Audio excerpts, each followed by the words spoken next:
Reflecting on this semester in Korea, it is clear that I have learned more about the world, grown in my perspective, and come to know myself in a deeper way. I find that experiencing a new culture and being in a vastly different part of the world remind me of just how tiny my existence really is. So when I travel, I set out to gain perspective about the world and myself. South Korea definitely gave me that. This class made a large impact in how I see culture, why cultures vary so greatly, why they don't get along, and how cultures can effectively communicate in a harmonious way. It was helpful to have a framework for understanding how deeply the way each person may go about finding safety and connection affects one's life. When I first got to Korea, one of the first things I noticed was how effective and fast everything is. People move with little wasted movement and a lot of purpose. The public transportation is like clockwork.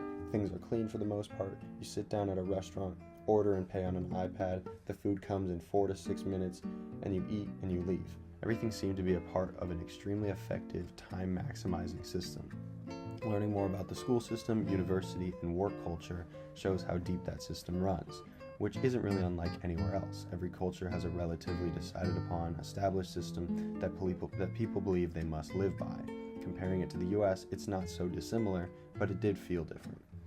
Being a foreigner in a country that I wasn't just passing through so briefly was an eye-opening experience. It made me be more thoughtful of why perceptions of groups of people are the way they are, the in-group and out-group dynamic, and how communication and critical thinking can greatly affect these issues. Korea gave me further perspective on the barriers we as humans have between us, how easy it is to form single stories, stereotypes, false narratives, and reasons to think connection is unlikely. This is the dynamic of the world, but the story isn't that simple.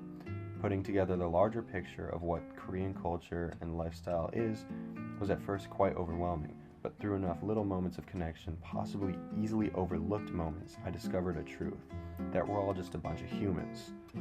I don't speak enough Korean to do more than introduce myself and list my favorite foods, but human connection is far more than language. I found so many moments that transcended language and even cultural barriers. I would go to the skate park all the time near Tuksum, and I was one of the few foreigners there most of the time. But after showing up enough, I became a part of the regular crowd who you could count on to show up almost every day. I couldn't speak to anyone too much, but it turns out there's a common language that humans sort of default to when something cool happens. Someone does a cool trick and the common language comes out. We're all yelling, "Oh!" Little things like that are moments that transcend certain cultural barriers. Culture does have a massive effect on the development of a person and how we all communicate, but in Korea I saw the pure humanity that can connect people.